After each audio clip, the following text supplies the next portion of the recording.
Welcome back to one of my favorite sports podcasts, Frizz and the Grizz, with your host Trudeau and my guy, D Frizzy Frizz.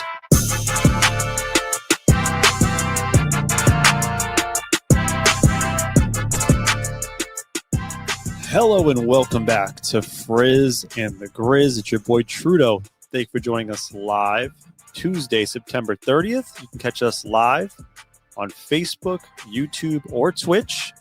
Check out that Twitch handle at @dfrizzy_frizz5.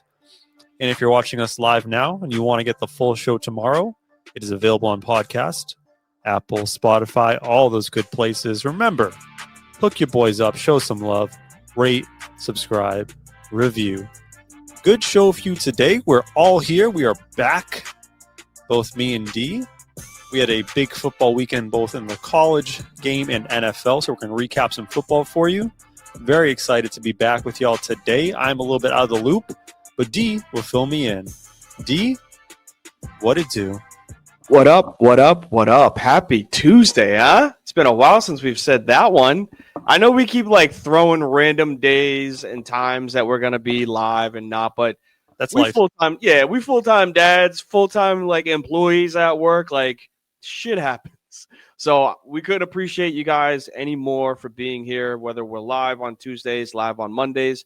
You listen to us the next day when it's, driving to work.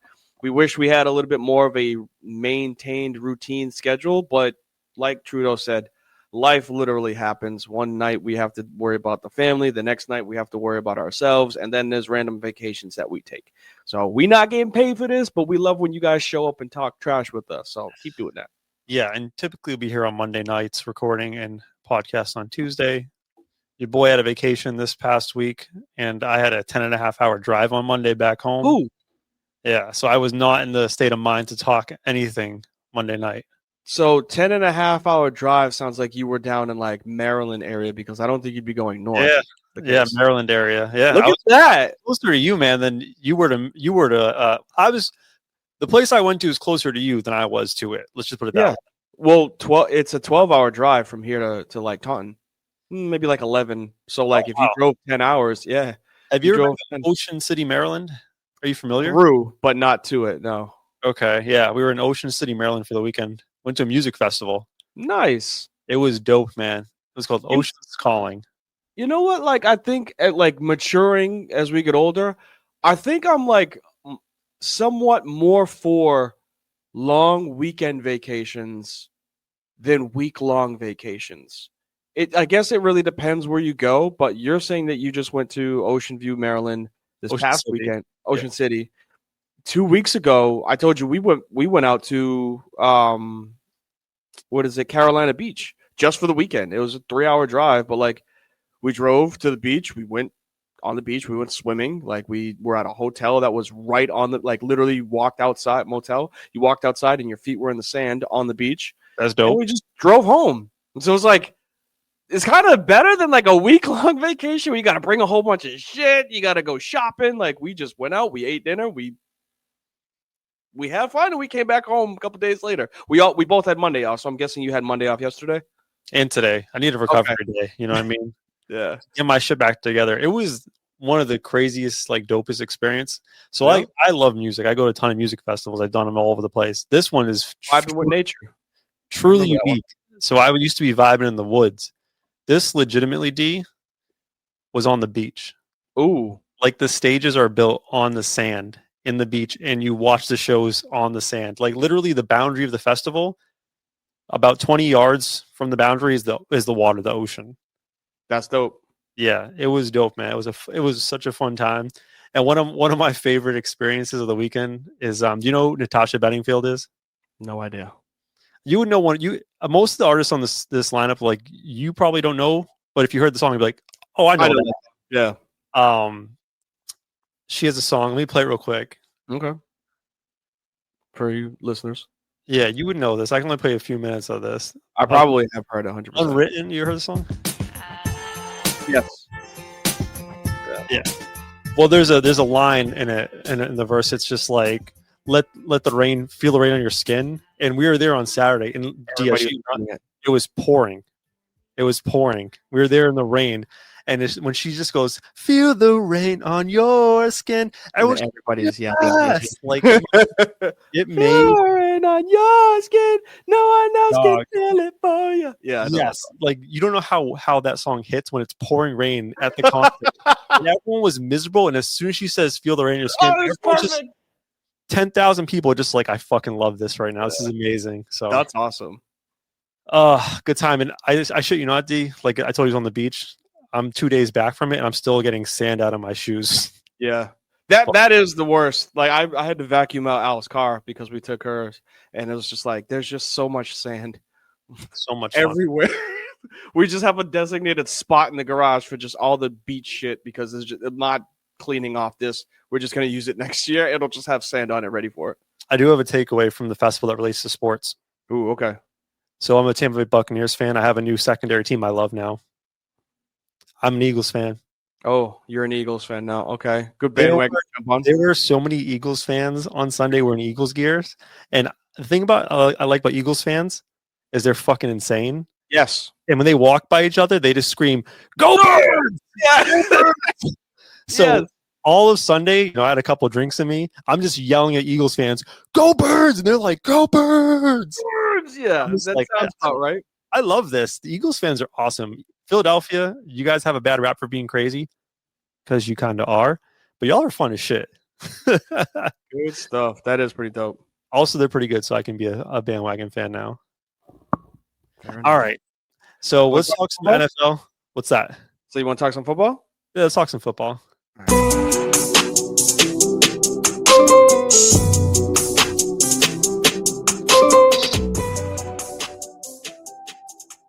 So this is gonna be a little bit of a weird segment, right? And by the way, last week, trooped it up by myself, D, incredibly difficult.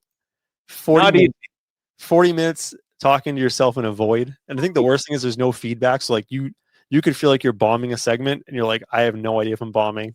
Nope. You gotta keep talking. That's all you gotta do. Just keep talking, roll with the punches. So it's gonna be a little bit opposite this week because again, I was gone all weekend. I didn't watch any football. I'm gonna front end. D's gonna help me catch up and you guys in the audience catch up. So I wanted to ask you what the fuck went on in NFL this weekend. So I had specific things I want to ask you. Okay. The first thing is I saw the Ravens-Chiefs game score. Did you watch that game? And then if so, can you answer this question to me? Are the Chiefs back now? Because 31 points. It seems like they're back on track. 37. 37. So I would say this is a mixture. I broke down the games this weekend into 3 sections. I broke them down as great games to watch, controlled wins just because they did, and then disappointments. I actually put this game in the disappointments bracket because this is not how the Baltimore Ravens should look. Fresh off of as good as Lamar Jackson was last year, they brought back pretty much the exact same team, and they are currently 1-3. To answer your question, are the Chiefs back? I don't think they ever really left. I think this was just showing that when they get healthy, they are just as good as they have been the past couple of years. Travis Kelce was catching passes and making plays. Xavier Worthy was unreal with just catch after catch in pivotal situations. And then, oh, wait a minute. We forgot that they had Hollywood Brown and Juju Smith-Schuster on their team until they caught touchdown passes this weekend. So Pat did what Pat does, throws for 270, 4 touchdowns and no turnovers. And the Ravens played like they played unenthusiastic road football, where usually your run game travels. It did not. Derrick Henry, it looks like a shell of himself.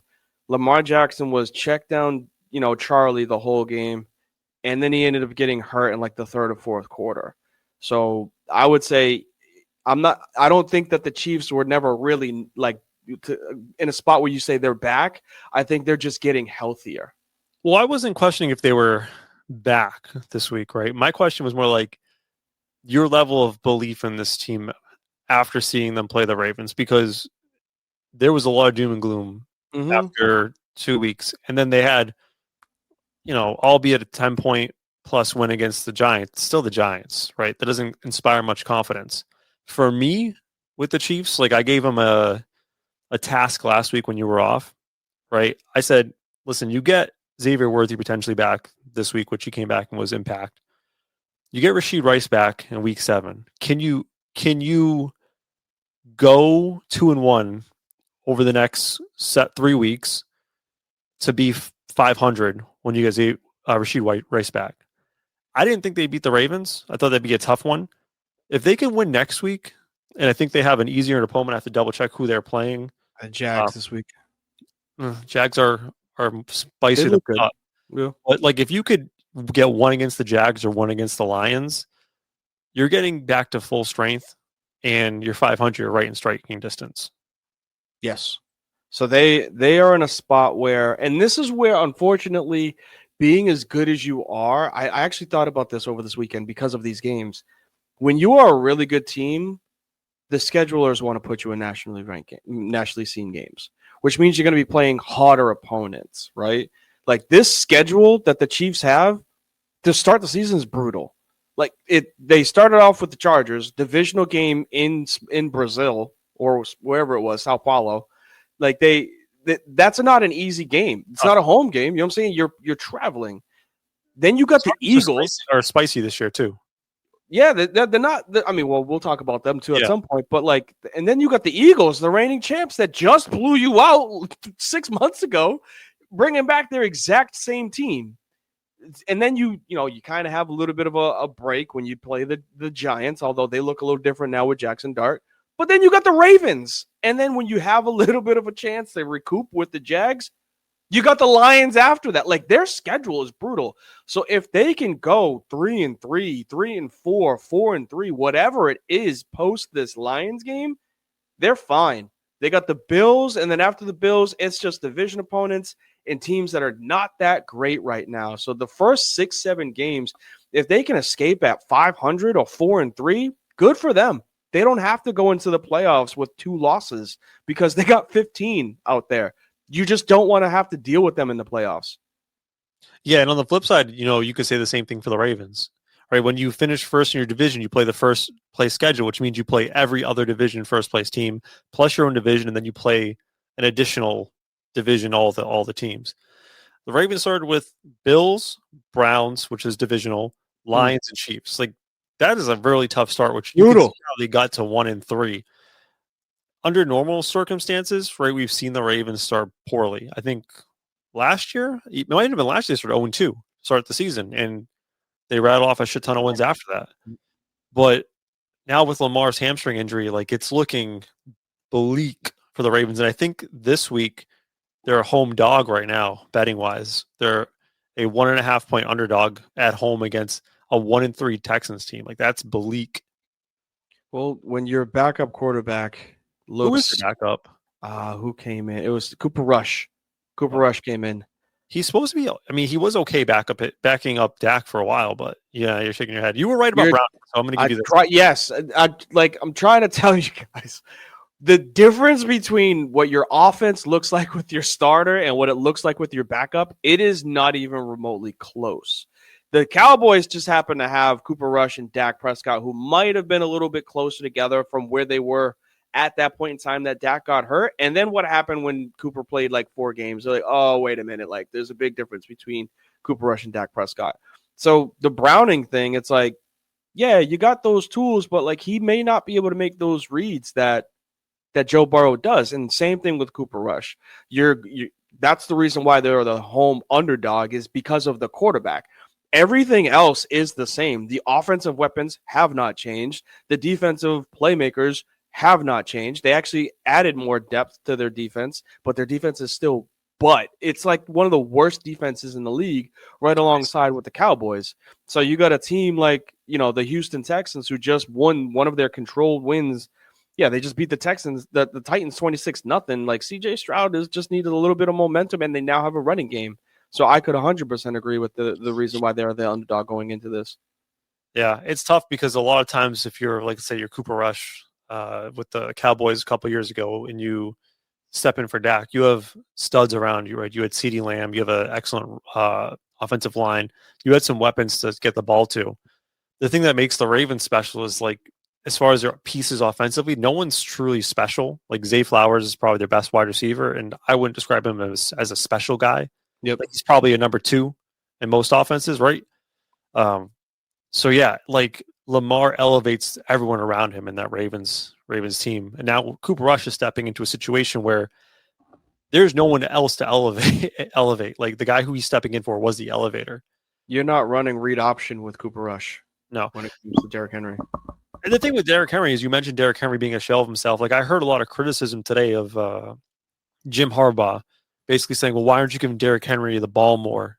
You know, in the prior game.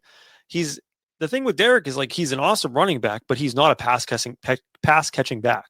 And he got so much workload last year because number one, he was a year younger, but also like they were up in a lot of games, so they could pound the ball.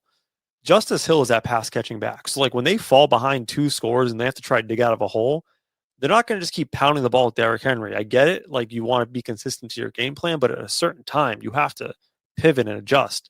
And the adjustment is more justice, which is unfortunate.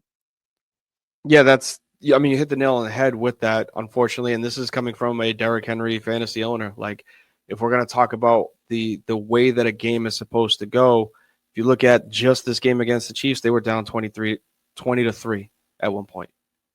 You're as much as you want that 70-yard run from Derrick Henry, they're expecting if he's in the game to just load up the box because he's not going out for a catch. You don't have to worry about his actual threat. You can't get rid of that. Oh, you got rid of that comment. Nice. But he's not the guy that you think if he's out on the field that they're just passing. He might be in for pass protection, but that's just one less guy going out into a route. So it's early. I'm not ready to pack the bags in on the Ravens, but this Lamar injury definitely changes that team and their dynamic going forward. Another question I had was Jaxson Dart. Oh, I love this one. Are we seeing, like, did he show enough to make you believe that maybe he could be the guy to not turn the Giants around as far as like make the playoffs or be anything this year, but could he actually be a franchise quarterback? Because I mean, the Chargers have been an excellent team up to this point. I don't know what happened in that game. Maybe you can fill me in, but just kind of looking at the stat line and hearing some of the talk around Jaxson Dart, like throwing the ball was meh, but like his ability to run the ball, 10 carries, 50 something yards and a touchdown, absolute game changer. I will believe in Jaxson Dart if I can see this type of play for 3 games. Meaning the first game, just like when the guy that probably shouldn't be starting is starting, and then he gets hurt, backup comes in. What do you see from the team? They rally. Oh, this is the guy in practice that we love. Like, we want to ball out for this guy. The reason why the Jags looked bad, because that's exactly what happened. That D-line, we know is scary for the Giants. They just drafted sorry, I didn't identify what I was talking about. They just drafted who's the kid from Penn State? Who? On the Giants? The Giants drafted the kid from Penn State. I can't remember what his name is, but he's a linebacker. You are always you're terrible with these things. Always what I mean, but don't worry about him. But they also have Brian Burns. Brian Burns is a lineman / linebacker that caused problems all day for my goodness, for Justin Herbert. Herbert was struggling. The ground game was good. We saw Quentin Johnston have a decent game, but the line that was causing issues for Herbert caused him to throw bad passes, and that's the reason why the Giants got ahead. For Dart, he looked great in spots, and he looked in spots. Do I think they have their guy? Yes. I think this is somebody that you hitch your wagons to for the next 3 years, and you try to develop him. Did he save the job of Brian Daboll? Who knows, right? Like, I don't know that quite yet, but the reason why I give it the 3-game stamp is because the first one is going to be a motivating game. The second game is going to be when everybody has tape on you, and the third one is going to determine if this was the right decision. So this one was supposed to happen.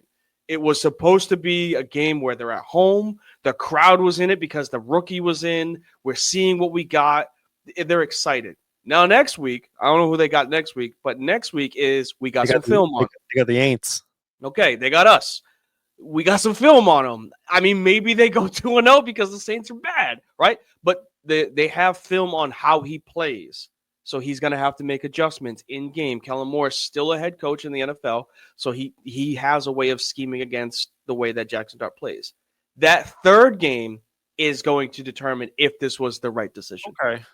I'm following you on that logic. I think the big takeaway, not so much the motivation. I guess there's some motivation getting the new quarterback in there, but the tape is the big distinguishing factor. Like they're gonna find the weaknesses in his game and exploit them. So I'm with you on that one. On the Chargers side of things, they're already down an offensive tackle. Joe Alt got hurt. I was gonna say they lose Joe Alt in this game, so now they're down 2 tackles in this game against an excellent defensive line. If I knew Joe Alt was going to be out, this result is a little bit more predictable. All things considered, 3-1. Like I don't know what the severity of Joe Alt's injury is. That's a huge blow, and the Chiefs must be licking their lips because they're clawing their way back into this thing. Although the Broncos are also picking it up a little bit as of late. I also really love Scadaboo for the Giants. It's funny because like maybe it's just he doesn't have like the great measurables as far as combine numbers concerned. I'm just saying it because he's a white guy, so I'm assuming he's not super fast. It's a fair ask. But like we watched him at Arizona State, and that guy was a monster. And he's just a bruiser in the NFL, the same way he was in college, and sneakily a really good pass catcher. So like he's a pretty complete package outside being a top tier athlete. Like I really like what the Giants are kind of starting to build here. Short. I only say this because of his play style. Most likely a shorter career because he's a physical, smaller guy. But get the 4 years out of him as best as you can. He's like what Danny Woodhead came out of nowhere and was like, huh? I got a better comp for you. Do you remember the 2 years of Peyton Hillis when he was on the cover of Madden? Oh, Peyton Hillis. But yeah, I get you on that one. I'm just saying he's a more stout like back. And when Danny Woodhead came out of nowhere when he was with the Chargers, and then he had a couple of seasons with the Patriots too, he was able to do those things where like normally you don't want to deal with the guy that wants to run you over. Like a lot of these backs will do stiff arms and jukes. We saw Saquon jump over somebody backwards doing a 180. No, Cam Scadaboo wants to run you the fuck over. Like he's lowering his helmet, not his shoulder. He's lowering his helmet to get that extra yard, even if it's 2nd and 9. Like he doesn't care if it's only a 2-yard carry. He's trying to hurt you. So like that play style typically leads to a shorter career. But like I said, run that train through the brakes as much as you possibly can because he's a motivating like player. He's a guy that if it is 3rd and 4 and he runs you over and he gets the first down, the crowd feels it, the team feels it, the offensive line is like, yay, give it back to him. And that's how you get momentum on your team. So, yeah, I think the bigger blow out of all this for the Giants, and it sucks that we have to talk about it because I don't think we can go on without it, is Malik Neighbors. That's tough, man. They look this good against a good team, and then you lose your number 1 receiver. So it's like, how can we judge Dart right now? He doesn't have a number 1. We'll see how Slayton steps up. Wan'Dale Robinson. Wan'Dale gets receptions, like he's a target. But yeah, it's gonna be pretty tough sledding. It's a really bad year for top tier receivers. Not even just receivers. It's a bad year for injuries. Yeah. Well, I was thinking receivers because like we just see Tyreek Hill go down with one of the most gruesome injuries I've ever seen in football.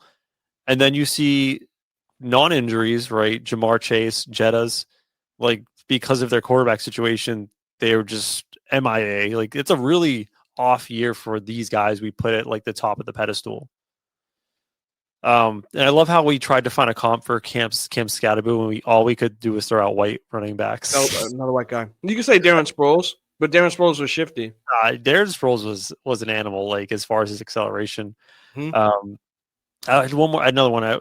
So like after week 2, my dumb ass is on this podcast trying to crown the Packers. I think let's talk Pack, baby. I think that an important part of having a microphone, and just in life in general, is like when you are wrong, you have to be accountable for what you've said. And I was like, dude, the Packers, they're a wagon. This might be this year's Eagles as far as how deep this roster is. They just shit on themselves against the Browns. Which, by the way, the Browns, I don't know if we're going to talk about the Browns at all today, but that defense is really good. Like, let's just put it that way. Let's just put that out there. Beat But the then shit out of everybody. they tied the Cowboys, who, like, I don't know how to feel about the Cowboys after 4 weeks, to be honest with you. But 40-40, so they're 2-1-1. How should I feel about the Packers at this point? Of the 3 tiers that I put these games in, Yeah, what'd you put this one in? disappointments. Really? I Because- thought you put this one as much watch TV because it No. was awesome. It was a great game, but what was the result? A tie for a team that 2 weeks ago you said was one of the better teams in the NFL. I was putting them as the best team in the NFL. And I wish I had the recap. Like if we had a team, like a producing team, not you, but like somebody that could pull up old videos, I would say play the clip, and it would be September 13th, whatever day it was. D Frizz saying, pump your brakes on the Packers. Please wait on this until we find out exactly how good they are. And then we fast forward 2 weeks later, we're like, yes, this is the exact reason why I said I'm not ready to dethrone the Eagles until we see exactly what, becomes of Jordan Love. And unfortunately, that's what's happened. The last 2 weeks, he hasn't played his best ball. Like, I understand he threw for 330 and 3 touchdowns, but he wasn't able to complete the pass when it was needed for his team to get a win. And that's what he's judged on. This Packers team is not in a spot where we judge them on having 13 wins. It's going to be judged on when they get to the playoffs, can they perform and get the win? And in a situation where the momentum is all in your favor, bringing back Micah Parsons into Dallas in overtime, you have the chance to put the game away, and you can't. You get a field goal out of it. So the jury's out for me on the Packers. Like, yeah, they'll get 10, 11, 12 wins, but they're disappointing right now. They have one of the best rosters in the NFL, and right now they don't have anything to show for it besides 2 wins, a loss, and a tie. I mean, that's a winning record. You got to give them that. But I understand, like, from where we were after 2 weeks and where we are now. I'm with you on So full 180, yeah. The good news for them is their upcoming 4 games: Bengals, Cardinals, Steelers, Panthers. That could be 4 easy. That could be 4 wins right there. It should be, but the reason why it may not be is because of what happened in Dallas. Dallas has one of the worst defenses in the NFL. And they put up 40 against the Cowboys. But the Packers also are supposed to have one of the best defenses in the NFL, and they gave up 40. So that means any team can get hot on these guys. I'm not saying that they can't get these wins. They should. They're the better team. I'm just saying, like, you could have a team like the Cardinals who played extremely well in Seattle clip you because they have a good offense. And we didn't even mention that's a Cowboys team without CeeDee Lamb to put up 40. Without their main guy, and who's Javonte Williams as their running back. Like, that's crazy, his story this year. I'm proud for what he's doing. He looks good. ACL injuries are no joke, and he looks good. He doesn't look like he's back in North Carolina, but he looks like a feature back. How should we feel about the Cowboys at this point? Mixed. No. If we could play who we thought we were, that's who they are right now. Just putting up points and not much to show for it. Said it. I said they're going to have an offensive explosion every single game, but they're most likely going to lose just as many as they win. They're not a playoff team. They're not a Super Bowl team. The only thing with the Cowboys that I do want to just analyze a little bit closer, I don't know what happened with the Cowboys-Bears game when they put up only 14 points against the Bears, who I thought had a bad defense. But outside of that game, right, every other game has been very, very tight. They could have beat the Eagles. They did beat the Giants. Like, this could be a team that is 2-1-1 right now. I don't know what the Bears game, but like, they played everyone close. It's not like they're just getting their ass beat in these games. No. I don't think that they're going to not be competitive.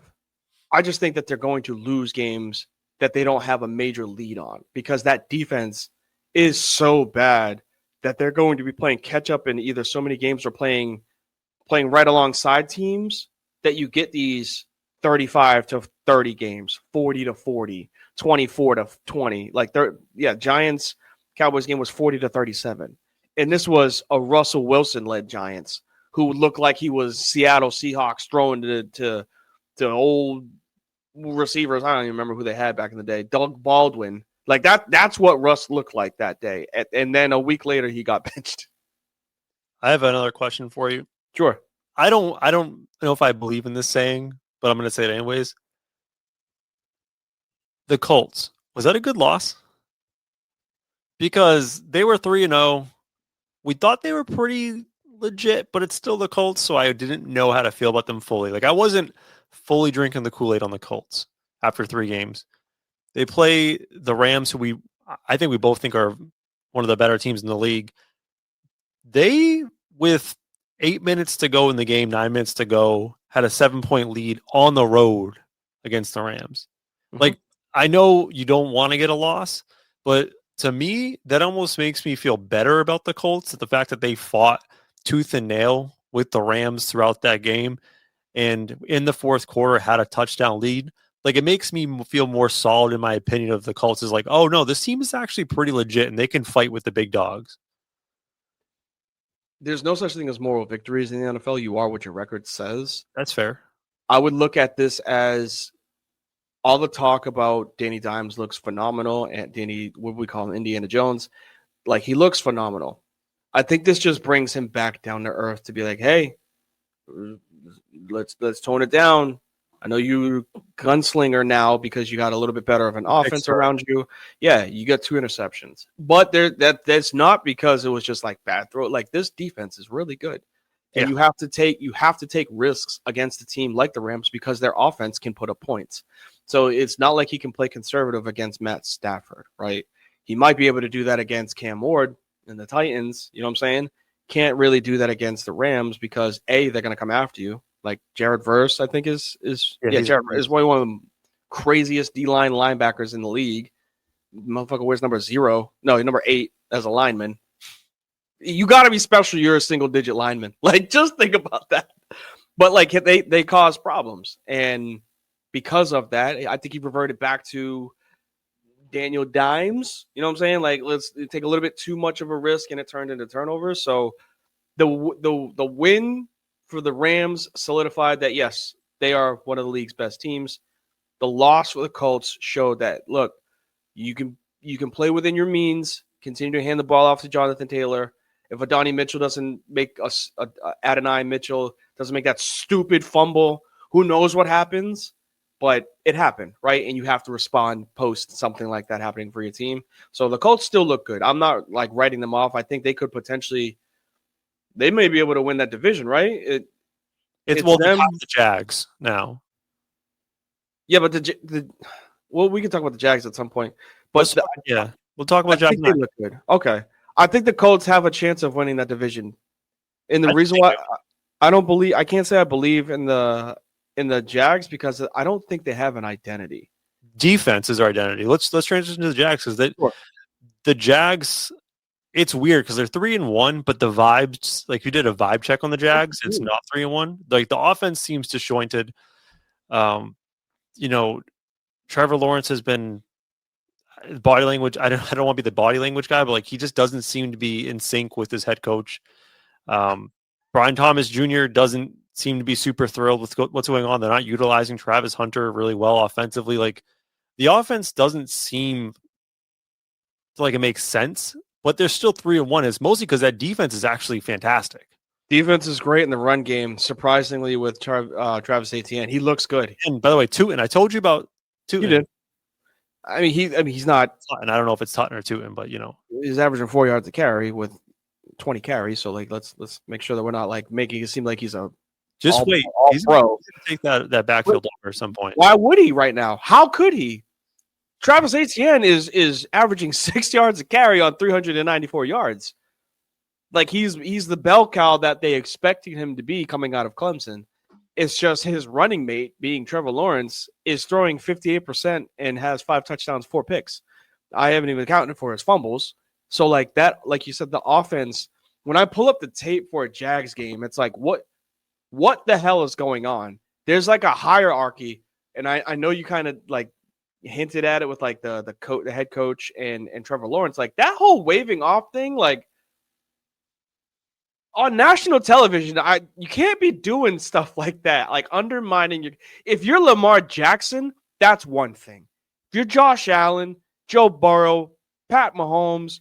That's one thing when you are a high caliber player waving off your coach.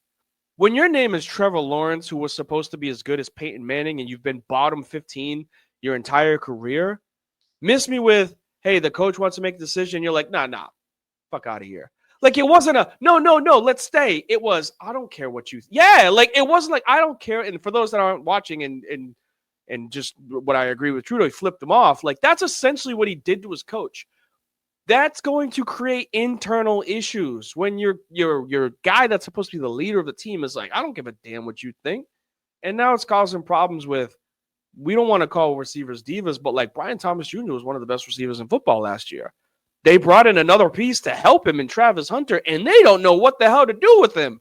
Like, I don't think they have a play that they could go to for Travis Hunter other than run a hitch, and when we get you the ball, try to figure out something after it. Because that's all they do for him. And he's the number 3 pick in the draft. Was he 3 or 2? Who are you asking about? Travis Hunter, was he number 3 or number 2? 2. Number 2 draft pick in the league. You want to know what Andre Johnson was doing when he was the number 2 pick? They were force feeding that motherfucker because he's one of the best receivers in the history of the game. Yeah, but is Travis Hunter a receiver? Is he a DB? I don't even know what. You need to find a position. And like, I get it. I said this. It's cool. It's a cool thing to have. Have him be a shutdown corner because he's a better corner than a receiver, or keep him on offense so that he gets comfortable. He'll go up and get it. He had a catch this weekend that you were like, yup, that's why. That's why he's there. He goes and attacks the ball, but he does that on defense, and he's not afraid to tackle. So they got him running third string slot corner in slot wide receiver, backing up everybody instead of being a star as your number 2 player that you drafted. They got to figure that shit out. And that's what's holding, not that, but not having specific decisions on offense is what's hurting this team. Yeah. And on the flip side, just with the 49ers, like, it's the same story, man. It's a tale as old as time with the Niners. And it's just, I don't know where you threw your hands up. I don't know where you're going with it, but just for me, man, like, this team cannot stay healthy. Like, I don't know if they built that stadium on some sort of Native American burial ground, if they got some sort of like voodoo curse on them or something like that. But like, Ricky Pearsall's hurt now. Juwan Jennings is hurt. Ayuk's still out with the ACL injury. Kittle's out.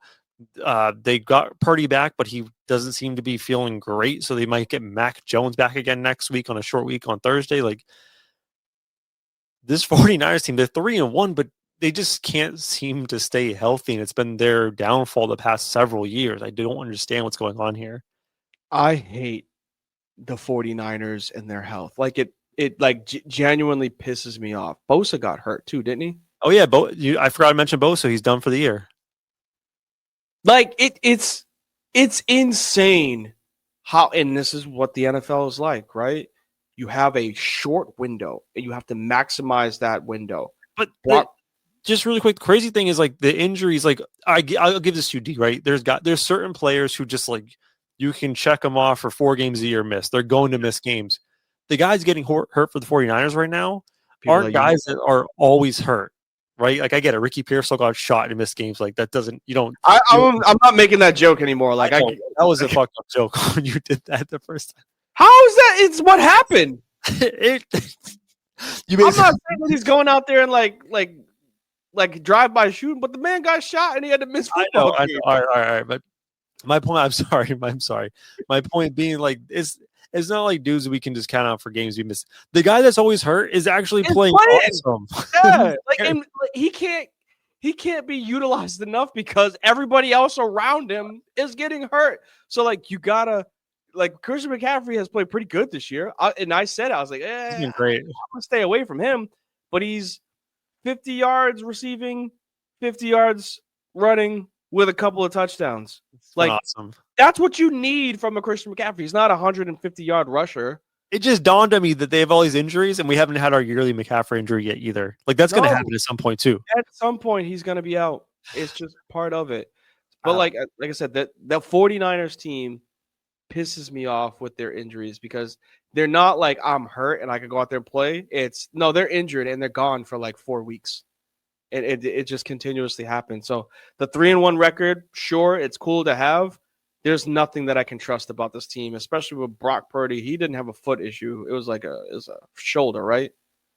It's a foot. It was like a It toe. was a foot. Okay. He might, turf toe, which when somebody explains to me what turf toe is, yuck.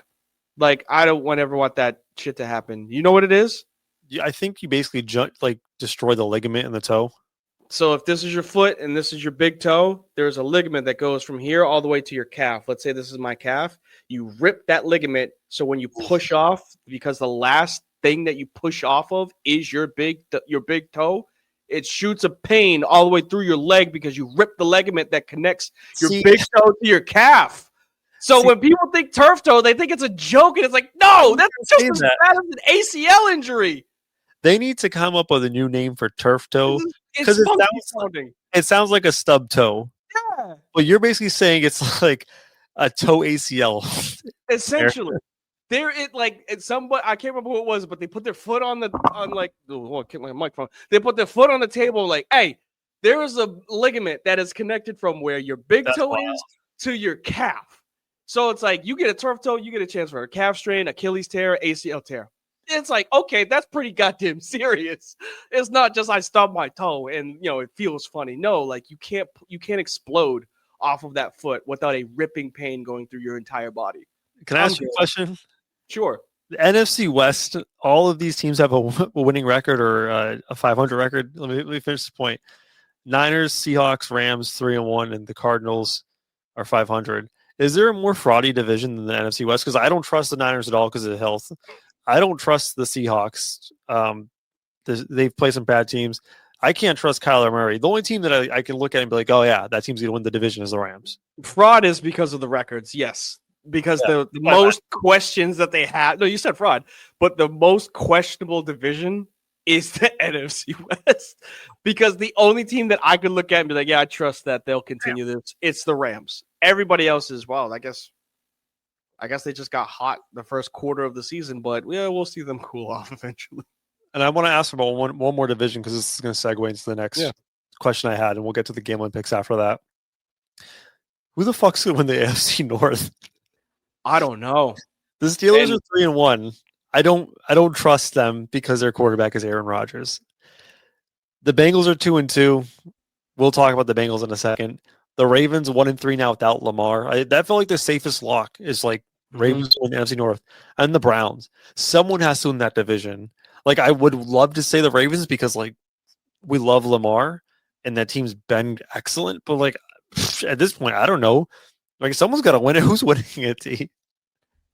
I mean, we've been saying for years that the Steelers are a quarterback away from being They're still a quarterback away. I mean, I don't know if you watched, but Aaron looked good. He one throw went for 70, so let's take that into account. But he's not. What is one of the biggest pluses or positives about Aaron Rodgers is his touchdowns to interceptions ratio. The Steelers play just don't lose us the game football. Running game should be good. Throw it here and there. Let our defense take over. And that's kind of how they're playing. So, like, Aaron Rodgers doesn't have to go. Carson Wentz went for 350 and 2 touchdowns and still lost because the Steelers defense kept him in it. You know what I'm saying? With Aaron Rodgers only throwing 1 touchdown, and out of the 200 yards that he had, literally 70 of it came from Metcalf catching a 5-yard slant and taking it 70 yards. So, like, it wasn't like he was throwing the ball all over the place. He just didn't turn the ball over. And I think that's why you would look at this team and go, if he plays consistent 40-year-old football and gets the ball out when he can, and he gives me 25 touchdowns, 5 turnovers, yeah, the Steelers could win this division. I don't see why they wouldn't be able to because they have the pieces that are needed for that. And things are just up in the air with the Ravens. I don't trust the Bengals right now without Burrow. And as long as Stefanski knows that he's going to get fired if he makes a decision, he's not going to make that decision. So the Browns aren't going to change quarterbacks. Yeah, that's one of the biggest head scratchers of the weekend for me is the Steelers beating the Vikings. Because here's the thing with Aaron Rodgers. The book's out on him, right? Like, if you pressure him.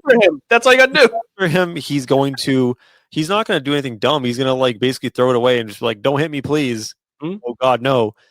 And the Vikings have one of the most aggressive defenses in the league who pressures a shit ton. Coordinator, isn't it Brian Flores? Yeah. But you telling me that he had a 5-yard hitch to 80-yard touchdown. It wasn't even 70, it was 80. Yeah, so he had an 80-yard touchdown to Metcalf.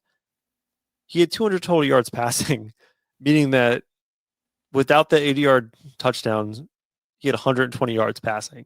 Yep. Like that's what he's just going to quickly get rid of the ball so he doesn't get hit. And Yes. like I get it. Like maybe they can find a way to win the division if solely because everyone else is bad, they're going to catch a lot of L's along the way. Right? But like this style of football is a first round exit when you play an actual good team. We didn't say contender. You said win the division. Hey, that's fine. All right, well, let's not jump the gun. We're talking about you're right. playoff wins. I just said division winner. That's it. My point is like if they win the division, it's only because everyone else Sucks. fucking shit the bed. Yes, that is the exact reason. But Tomlin hasn't gone under 500 and can his entire career, and can Aaron Rodgers get 2 more wins than they did?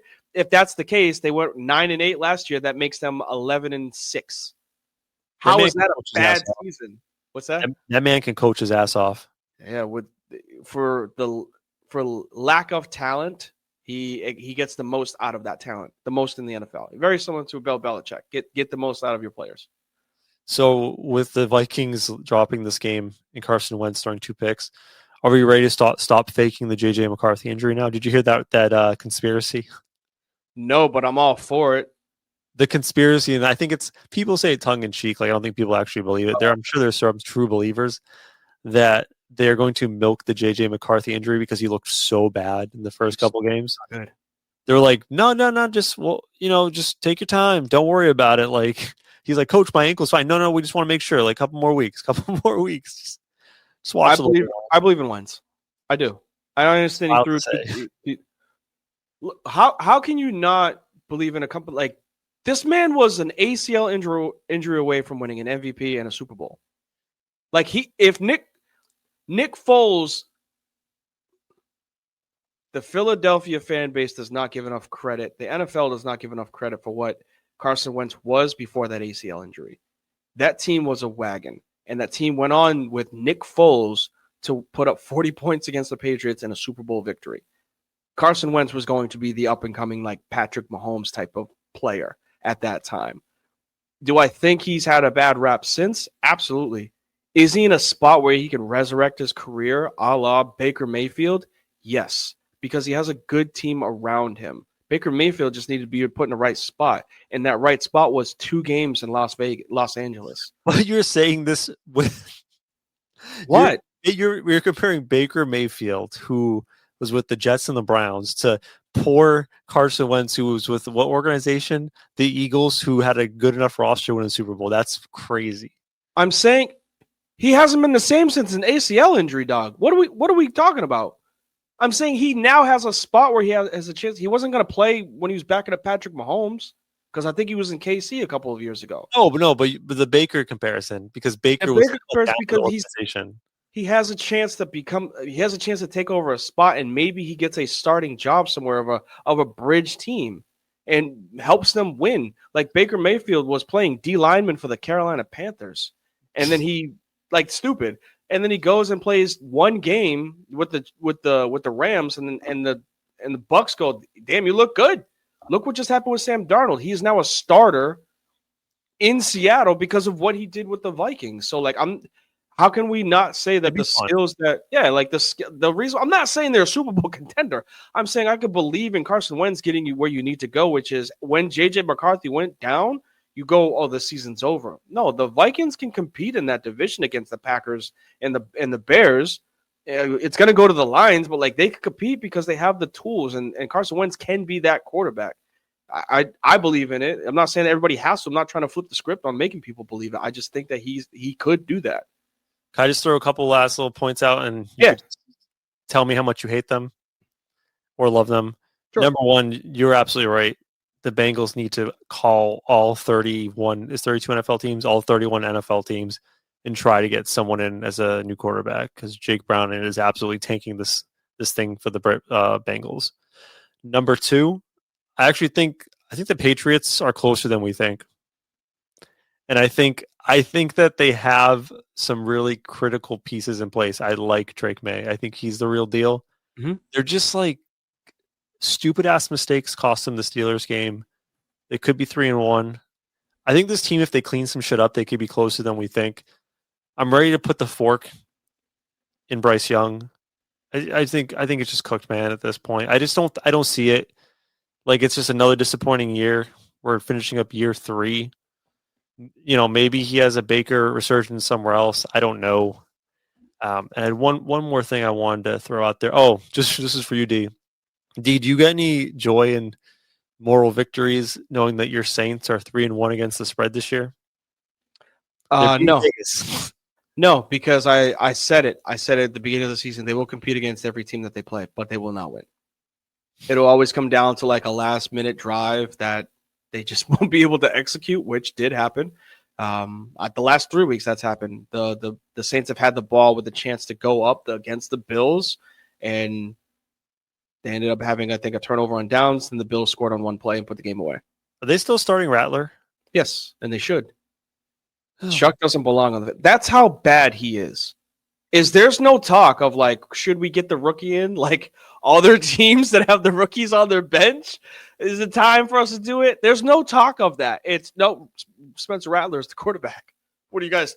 You think that it was a close quarterback competition in camp? No, it wasn't even remotely close. It was Spencer Rattler's job. Was it a second or third round pick? Second round pick for Tyler Shaw. Jesus, man, second round pick. That's rough. I don't need to go I got my LSU hoodie on. I understand they lost, but like I'm in a happy place with football because I look at the Saints at 0-4 and go, at least we know we have to go for a quarterback next year. Like there's no way around it. There's no way that you could look at this team. They're gonna trade Kamara. It's gonna piss me off, but they need to hit the reset button. And in order for you to do that, you keep playing the way you're playing, competitive losses. And we finished the season 2-15, 3-14, 0-17. Not 0-17. They'll find a way to get a win that's going to get them like the third pick instead of the second, and then there'll be 2 quarterbacks taken off back to back, and then we're screwed. So it'll work its way out like that. I'm trying to see who are the winless teams right now. Try to see who the worst teams are. Winless? 3 winless teams. Jets, Titans, and Saints. Is anyone going to go over this year? Jets will get a win. Titans could. They have some internal problems, but great internal problems. I'm starting to like Camp more. The more I see him and the more I hear from him, the more I start to like him. Their coach, Callahan's a fucking bozo. Well, he didn't have a problem calling him out for it either. In week 3? Because we didn't talk about it. Specifically, probably not, but if you say it, I'll probably remember. Their coach, they were in a critical situation. The opposing team called the timeout, and the coach was trying to make a decision whether to kick it or kick a field goal or go for it on 4th down. It was like 4th and 2. And the opposing team called the timeout. The coach still hadn't made a decision after the timeout, got the play in late to go for it, and got to delay a game. You were gifted a timeout to like figure your shit out, and he still botched it. Coaches in the NFL like grind my gears, dog. I don't get it. But that organization could probably go over because of just the internal mess that they have already. Saints will find a way to beat the Panthers or the Falcons because the Falcons are inconsistent, unfortunately.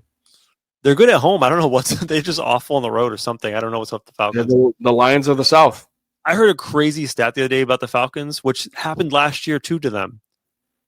When they are under center, they run the ball like 80% of the time, and when they're in the shotgun, they ran the ball 8% of the time. This year, again. Same thing? Yes. So they get the home momentum, and then when on the road, everybody in the crowd's like, run! Seriously, they took the shotgun pass! I don't get it, man. Did you disagree with any of the other points I had to make? I don't disagree. I would just still pump the brakes, and this isn't even hater talk, pump the brakes on the Patriots right now. Their special teams is like unreal, that is helping them gain the momentum in specific games. If they're not getting these punt return for touchdowns or kick return for touchdowns, they may be closer games that you'll start to see other issues that they have, which is the turnovers and the penalties. They're not being gifted you. It's a special play to score on special teams. But those plays are what have helped them get wins, and you can't bank on getting a kick return or punt return touchdown in every single game. Okay. Do you want to do some gambling picks? Sure. And, I'm trying to think. Do you want to revisit our fantasy takes as the last segment, or do you want to talk college football? Because I'm up for either. We can do fantasy, and then I'll just do my recap for college football. Okay, so let me find the Shane O'Mac because we need our music for the gambling picks. Hope you have good ones this week. Here we go. Here comes the money. Here we go. Money talk. Here comes the money. Money, money, money, money. Dollar, dollar. Dollar, dollar. All right, we had no picks last week because I was going solo. I think the prior week I went 2-1 and D went 2-1. So we're on a mini heater right now. I'm going to give you my picks for the week. All right. So my first pick, I'm going to go Giants plus 2.5 on the road against the Saints. Like we said, Danny Dimes, big first game out for the G-men. Jaxson Dart. Who did I say? You said Danny Dimes. I do Danny Dimes. No, big first game, Jaxson Dart for the Giants. I don't trust the Saints team. I know they're at home. I'm surprised they're a favorite. Giants have that momentum with a new quarterback, not a lot of tape on Jaxson Dart. I like this team to rattle off a win, especially that pass rush against Spencer Rattler. My next pick, I'm going to go with Browns plus 3.5 at home against the Vikings. I know, D, you're big on your guy Carson Wentz as the comeback story. I think the Browns are going to be criminally underrated all year as far as point spreads are concerned, just because they're the Browns and Joe Flacco's their quarterback. But that defense is scary. I think they're going to give Carson Wentz a whole bunch of trouble this game. Do the Browns win? I don't know. But I think they can keep it within a field goal. I can see this being a Vikings field goal win. And then my final pick, I'm actually going to take the Panthers, strangely enough, at home against the Dolphins. Dolphins losing Tyreek Hill. I know they're riding a high because of the recent success, having a competitive game against the Bills, who've been kind of sloppy the past 2 weeks, and then getting a win against the lowly Jets. But I'm going to fade this. I'm going to zig with another zag. I don't think the Dolphins are that much better than the Panthers. Panthers are at home, a home dog. I'll take the 1.5 there. What do you think, D? I like them. You took the one that I already had, which was the Giants Saints. I'm going Giants all day on that one. Okay, you want me to? Do you want to start your picks back up, or do you want to just? Yeah, go ahead. You can rip the music. Here comes the money. Here we go. Money talk. Here comes the money. Money, money, money. Yeah, so to recap what you were just saying, I'm also in hard agreement with the Giants. I think that they're going to take that game on the road. So give me the points plus the win. This one's going to be a little bit not really controversial, but it's a tough one to take. But I'm taking the Lions over the Bengals at that 10.5. Give the Bengals, give them the points that they need. Reason is the Lions are that damn good.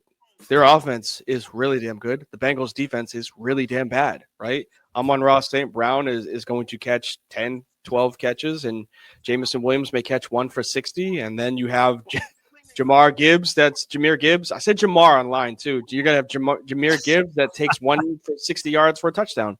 So yeah, I think although it's a lot of points and it's on the road, that Bengals team is in turmoil. So I'm going, give me the Lions and I'll give you the 10.5 points. And then the last one, I know we kind of just ragged on them, but I think they're a team that's always going to put up points. And as long as it's not bad weather, that's where I think this may become an issue. But give me the Cowboys minus 2.5 against the Jets. I think that they'll go out there and put up points again. And you have the Legatron of the NFL, which is Brandon Aubrey. If it's only a 2.5 point spread and you got yourself a 20 to 20, what would be a game-winning field goal? 20 to 20 game, and you bring out Aubrey for a 60-yarder to win it, well, guess what? I win my bet. So I think I'm going with that one. I like the logic on the Cowboys Jets game. I just don't love the Cowboys, especially on the road, but I like the logic of like, hey, -2.5. If this game is close, which we've seen the Cowboys have kept it close because of their offense. Brandon Aubrey could nail a game-winning field goal and cover the 2.5. 70 yards. I also looked at the Bengals. I'm like, who are the Bengals playing this week? And I was like, who are the Lions? That should be a good pick. But just 10.5 just felt like a lot. But I get what you're saying. Look at the run that the Lions are on right now. Like that's the main reason I'm like, 10.5 points is a lot. We understand that the Bengals don't look so good at all right now. They don't know what they had. This is how bad the Bengals are right now. I don't know if you watched it last night, but in the game, they were down. They were losing to the Dolphins. Right? They played the Dolphins last night. Who, the Bengals? They played the Cowboys. The Cowboys. I'm sorry.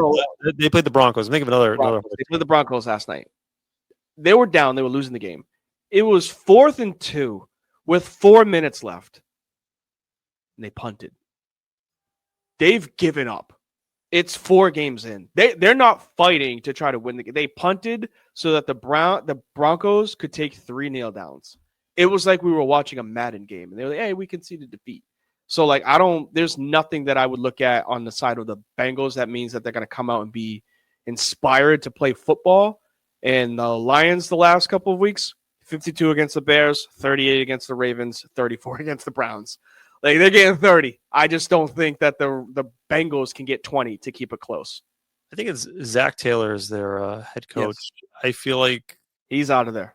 Yeah, I feel like with Burrow not coming back, and if they don't bring in someone via trade, they're cleaning house after the season. Get him out of there.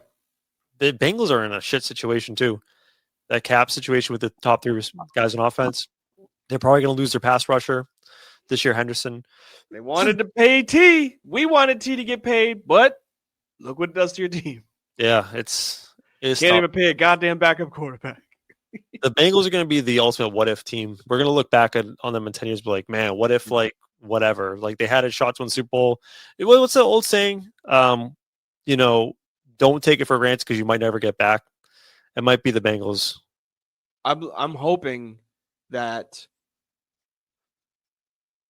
Joe Burrow has a Drew Brees moment where all of the injuries that held Drew Brees back in San Diego led to them saying, well, we can't bring you back, dude. We don't think you're a good quarterback. And then a new coach goes to New Orleans and they bring in a new quarterback. Instead of him going to Miami, he goes to New Orleans. So let's see around contract time if good old Joe comes back to the Bayou and revives the Saints organization. That's what I'm banking on. Is it a dream? Yeah. I wonder what, now this is just a little tangent, but I wonder what the Bengals would look like. And in all seriousness, I've ragged on Joe Burrow on numerous occasions on this podcast. I think he's a good quarterback. I say some of the stuff about Joe Burrow in jest. Like, I'm just joking a little bit. Mm-hmm. I just wonder what this Bengals team would look like if, I forget the year, for 2021, they didn't draft Jamar Chase and they drafted Penei Sewell instead. Because that was the big question at the time. Because Jamar is awesome. He's great. He might be the best receiver in the NFL. Jamar is that good. But the thing with Joe Burrow is, does he need him? Not does he. Well, I wonder what he would look like with mid weapons. But Joe Burrow gets hurt because Joe Burrow holds onto the ball too damn long, looking for a big play, and he does that with a shitty offensive line. Yes, the worst in the last 5 years. With his play style, if you would have just taken Penei Sewell, you would have seen his play style mesh better with Penei Sewell instead of Jamar Chase. Less injuries for Joe Burrow.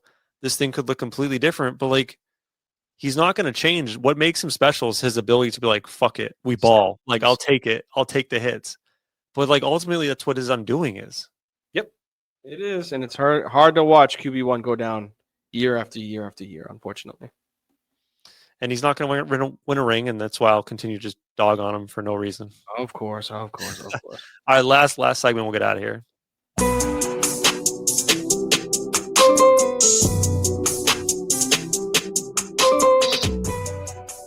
All right. So before the season, we did our fantasy special. We talked about who we like, who we don't like, all that stuff. We did a whole fantasy rundown. I just want to quickly, maybe like 5 minutes, kind of revisit some of those takes. Because I said earlier on, like, I think accountability is very important. Some of the ones that we completely fucked up on and some of the ones that we were actually pretty spot on. I have to say, I feel like I was more ratioed towards fucking up on the suggestions than getting right. Yep. I'll take my W's though real quick because I want to start off with the positive. Tyler Warren, huge W. That guy's a monster. Yep, called that one. Said he could be tight end of the year. Yeah, he's probably like one of the best 5 tight ends in the league right now, top 4 tight end in the league. He's awesome.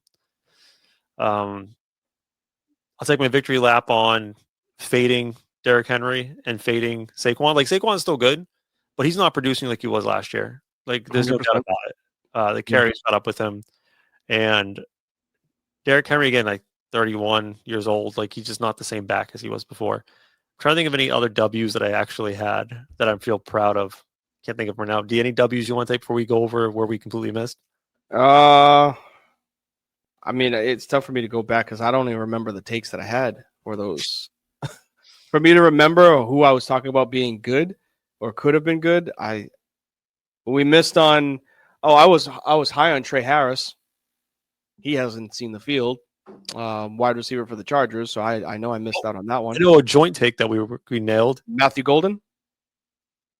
No, that we actually nailed. Like, good. Oh, nailed. Gotcha. Yeah, who? Travion Henderson. We're like, pump the brakes. Yep.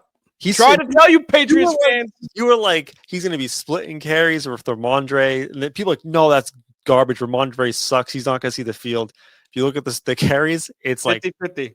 50-50 with a little bit of Antonio Gibson mixed in. So nailed that. Yep. I think I actually, one I will take credit for, as I said, this was going to be Drake London's breakout year. That I do remember saying because, well, he was a little mid earlier on, but this last week was his breakout day. I'll give you that. He looks good with Penix Jr. versus every quarterback that he's had since then. Good take with look at that. I appreciate you being here, Sean. I can't remember what we said about Amari and Hampton because the Broncos backfield had Hampton, Harvey, right? No, Hampton is Chargers. I got L for you afterwards. Is Hampton Chargers or is he Broncos? The Chargers running back. Okay. And they had what's the dude from the Steelers that was Najee Harris? Yeah. Right. Najee's here now, so he's taking over the carries. Yeah. Well, which one did you say that I missed completely bad on? What running back did I get it wrong? Ashton Genty. Why? No. He's been pretty bad so far. He's been very, from a fantasy point of view, he's been very disappointing. I'll give you it from a fantasy point of view. But yes. Okay, I'll take that one. I'm not even going to defend it. You're right. Fantasy football-wise, yes. You need to eat the L2 on, I am not touching Christian McCaffrey in the first 2 rounds. Because he's been fucking amazing fantasy. Top 10 pick. I think I said top 8. If he slides deeper in the round, sure. But I am not. If you're getting 10 points, 12 points from a top 5 pick, that's not good. Is he playing great this year? Yes. But we just talked about his point, what he's getting. 50 yards receiving, 50 yards rushing, and 1 touchdown, 2 touchdowns in 4 games. So he's averaging like 12 points a game. Fantasy-wise, if that's what you want out of a running back 1 as a top 8 pick, sure. But that's not RB1 top 8 pick material. I apologize. I feel like I'm piling on you. I'm gonna. No, you're good, brother. Like I remember some of these things. I got a terrible memory, but I remember some of them. I'm gonna eat the yell on. I was pounded the table about who's my boy and the Chiefs. Oh my God, Xavier Worthy? No, they're running back. Isaiah Pacheco. Yes, pounded the table with Isaiah Pacheco. Like, he came back from a broken leg last year. He was the first round pick 2 years ago. Why is he going in the 7th round? I remember that. Was like 2 years ago. He was a first round pick. He breaks his leg. Everyone forgets about him. Yeah, dog. He's cooked. I think you talked. You know who you talked up for me, and I think I drafted him because of you. I apologize if it's bad pick. It was Calvin Ridley. You talked up Ridley because you said he was getting a shit ton of targets in camp. He was. I drafted him because of that. I was like, Trudeau said he's getting. He's not good. His best game of the season was 7 points.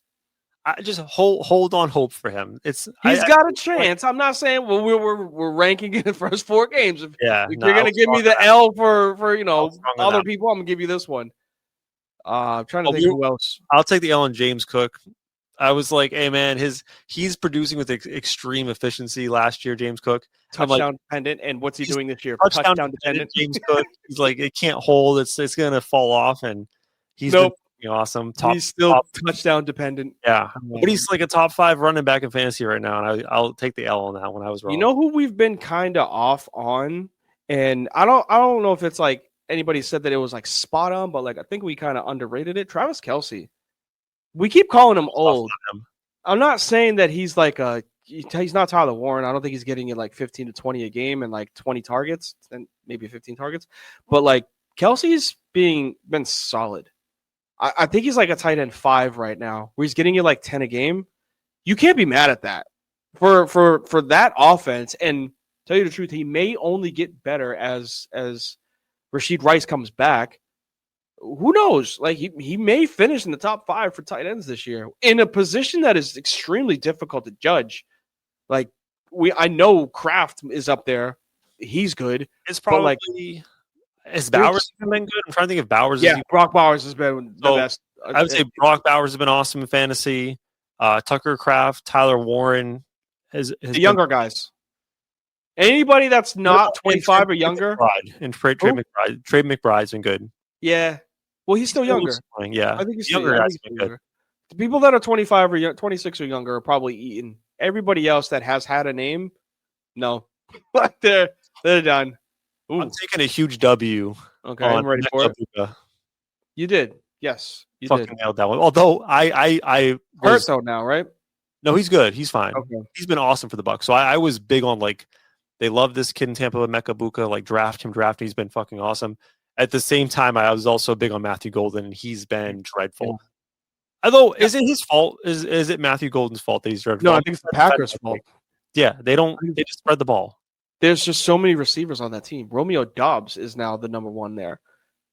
So, like, every week it's a different guy, and when you have a different guy every week, you don't know who to rely on, and that's the issue with Golden. I'm trying to think, is there anywhere else we really screwed up? I think we were both high. I was high on Dak. 100% was high on Dak, saying he's going to be a fantasy guru, and he has been. Like 25 points per every week. And a lot of people are like, oh, the team's trash. It's like, doesn't matter if your team's trash. Like, Dak Prescott is going to put up points every week. And I'm sorry I keep doing this to bring you down after that. But I do remember you were high, and I fought you on this. And I was like, I don't know, D. You were high on Ladd McConkey. And I was like, I don't know. That's probably the biggest L of fantasy right now. He's supposed to be their 1. And then all of a sudden, Quentin Johnson. Awesome. Yeah, like people were talking about cut him, not trade. Like people were saying cut Quentin Johnston off the team. And Ladd has just been 3 receptions, 2 receptions, 3 receptions. This is wild. Yeah. Where do you think Quentin Johnson ranks as far as total points after 4 weeks in fantasy for wide receivers? Well, he had a monster game, so he's probably top 5.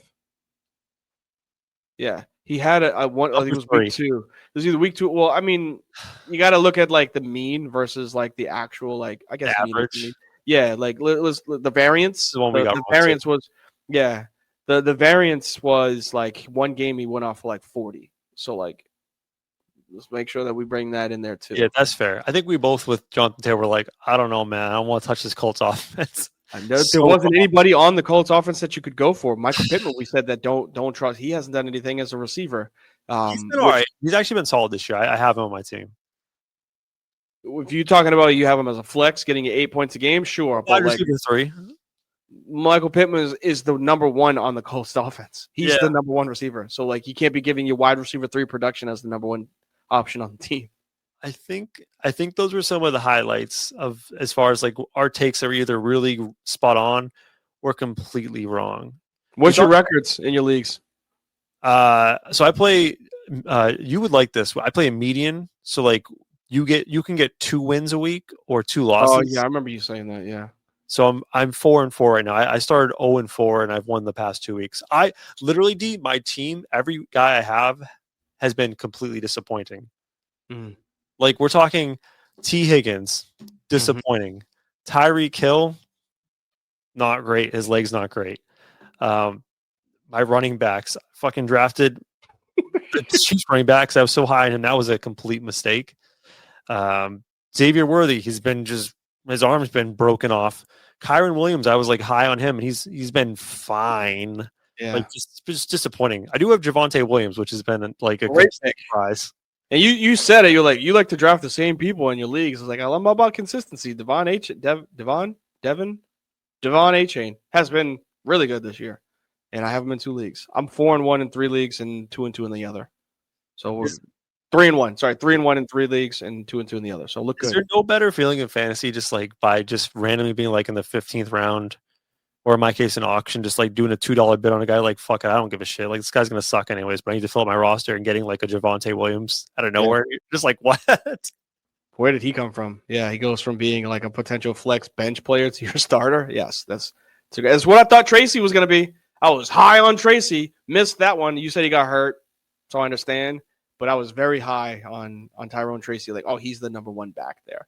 He's not going to be the starter when he comes back. They're going to stick with Cam. I don't think we talked up. We talked about Travis Hunter. We didn't hype him up because you were talking about having him as a 2-way player on your. You have defensive players in one of your leagues. I spent a shit ton of money on him, Travis Hunter, as my cornerback, and he's underperforming the actual defensive backs of my team. Yeah, because he's not the starter.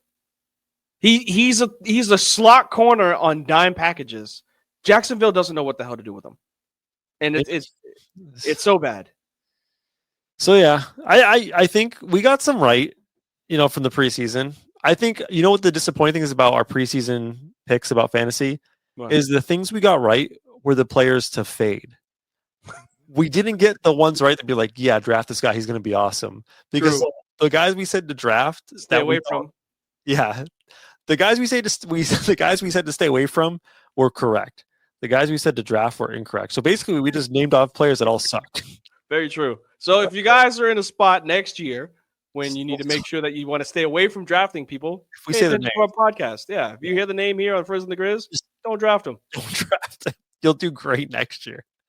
There's time to turn it around, D. Don't worry. We got time to turn it around. I ain't got a shit to turn around. I'm 3-1 in 3 leagues. Okay, look at you, Mr. 3-1 over here. All right, let's transition to closing takes. I haven't even thought about closing takes, but I think I'll figure something out in the next 10 seconds, right? That's how that works. The show is coming to an end. But first, it's time to get to anything we've missed. It's closing time. 1 segment, 2 takes. Now go. All right, real quick before we get out of here, closing takes. It's a chance for me and Dee to do something that's off script that isn't related to anything from today. I'm just going to be really quick because I don't really feel super passionate about this. I know it's not a great thing to say in the front end, but baseball playoffs started today, and the matchups are awesome. Like, this is, if you wanted to get into baseball, this is the time to do it. I apparently saw the ratings are up a shit ton this year, so like people are actually getting into baseball with the pitch clock change. But in the Eastern bracket, you have Red Sox Yankees first round, which is like the biggest baseball rivalry out there. And then the winner plays the Blue Jays also in the same division. So it's basically like in football, if you had, I'm trying to think of a really good division. Packers, Cowboys, and okay, let's say this. If in football you had the Cowboys and Eagles facing off, and then the winner plays the Commanders, is like the baseball football equivalency. And then on the flip side, you have the Cleveland Guardians playing the Tigers, who, by the way, the Cleveland Guardians finished the season 13-1. They had like a 3% chance of making the playoffs. They finished 13-1 not to only make the playoffs, but win the division against who? The Tigers, who went 1-10 to finish. So you had two teams going the complete opposite ways, and they play in the first round of the playoffs. So it's a good time to get into baseball right now, is all I'm saying. I wish I could, but one thing that I was actually really happy about today is at like 1 o'clock, there was a game on. So I watched a little. It was under the background. I would think it was the Tigers versus, can't remember who it was that they were playing. The Guardians. The Guardians. You just said, sorry. I mean, I'm listening, but I don't remember the teams. But yes, I had that game on. I was like, oh, no, it's 1 o'clock. Like, if this were like consistent, I would watch baseball all the time.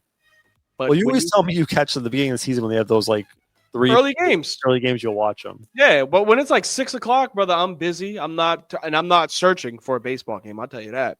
Neither am I. All right, what you got for me, man? All right, I haven't said it in a while, but like we are prime time, and in WNBA season, we missed out on giving the kudos to one of the best rookie seasons we've seen in the history of the WNBA.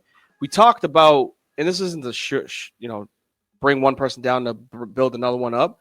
We talked about Caitlin Clark so much when she was a rookie. Paige Beckers is one of the most underappreciated rookies I've ever seen in the history of sports. This girl went out there, and the team that she's on, it's tough. She's on a very, very bad team. But this year, she went out there and she was averaging 19, 4, and 5, I think, with 2 steals a game. Like, she was the heart of the Dallas Wings. Like, not good whatsoever. To end the season, she was putting up points, like 40 points a game. It was ridiculous. So I'm proud to say, and it's awesome to hear that she ended up winning the Rookie of the Year. She was a first-time All-Star as a rookie. Again, something that doesn't happen all that often. She makes the All-Rookie team, obviously. She just missed out on being on the All-WNBA first team. So, like, big shouts and big kudos to somebody that I was able to watch all throughout UConn, gets to be the number 1 pick, and she was just as dominant as we thought she would be. She just hasn't gotten the limelight because she's not shooting 30-foot threes, right? She's just going out there and getting buckets like her last name says it is. So hoping that they get a good draft pick that says that they're the worst team. I don't know if it's like randomized lottery when they do drafts, but if they do, hopes are for the Dallas Wings to get a good player alongside her because she's going to be a special talent for years to come. Yeah, I like Paige Beckers, and not all players have this, but she's got that dog in her. Yeah. She is a nasty, tenacious player. I love that. You know what I'm hoping? Yeah, although it's not going to happen, I'm hoping that they are bad next year. Not for Paige, but because guess who becomes eligible in the WNBA draft in 2 years? Mrs. Juju Watkins. Ooh, if they were to find a way to get Juju and Paige on the same team, I'm telling you, the WNBA would break records when it comes to viewership if you had 2 bucket getters on the same team. That'd be dope. Wishful thinking. She tore her ACL, right? She's not playing this year. Yeah.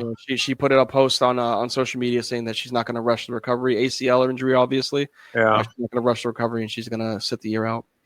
Also, by the way, surprisingly feisty. I thought the Fever were dead in the water after losing Caitlin Clark. They're a playoff team. Yeah, didn't they? I don't know where they are, but they're 2-2 with Vegas. I don't know if they play tonight though. They do play tonight. Yeah, they're 2-2 with last year's 2 years ago's champs, Asia Wilson and the Aces. Vegas has to be up there. I think it's probably them and the Lynx as far as like the 2 best odds to win the championship, right? Lynx were the number 1. Yes, they have the number 1 team this year. And Liberty are already eliminated, I believe. Last year's champs already got sent home. And they fired their coach right after that. Yeah, right after. That's crazy. WNBA, we should have got more into WNBA this year. I wish, but I mean, it's not basketball season yet, and we had so many breaks during the summer that like it was hard for us to follow along this year. But we still got next year. Yeah, we'll bring it back. Speaking of bringing it back, we'll be back next week with some more content. But before that, D, get the people out right.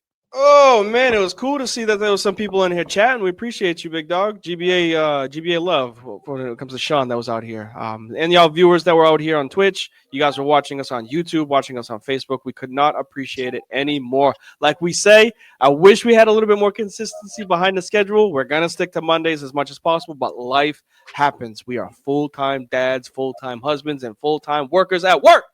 But please make sure that you guys tune in when we are here live, usually on Mondays. You can catch us on social media when it comes to Facebook, social media when it comes to YouTube. Twitch is right here. Your boy DFrizzy_Frizz5. There's the QR code. You can click that and go to our website if you want. More importantly, that's the QR code for the TikTok. Okay, I was just about to hit that one. We have a TikTok. Find your boys, Frizz and the Grizz, for the latest takes and hot messages when people get pissed off and all we got to do is talk about Burrow. That's it. As soon as we mention Burrow, it's like the Beyonce beehive. People come out the woodworks to defend him, and I love it. Also, you say anything nice about Jalen Hurts, people fucking love it too, which I like. We talk enough about Jalen Hurts, but yes, catch us on the TikTok as we start to grow that platform. Website's also at the bottom, frizzandthegrizz.com. Please, please, please. I didn't say it last time that I was here. Hey, Agile Nate, appreciate you being in here. We wrapping it up too. I didn't say it last time we were live. Please make sure. Be a friend. Say something nice. You never know what it could do for someone. Make sure y'all take care of y'all mentals. The summer's over, but we still looking good. We looking fit because we taking care of our physicals. Take care of y'all chicken. Take care of y'all children. And we'll catch y'all on the rebound. Peace.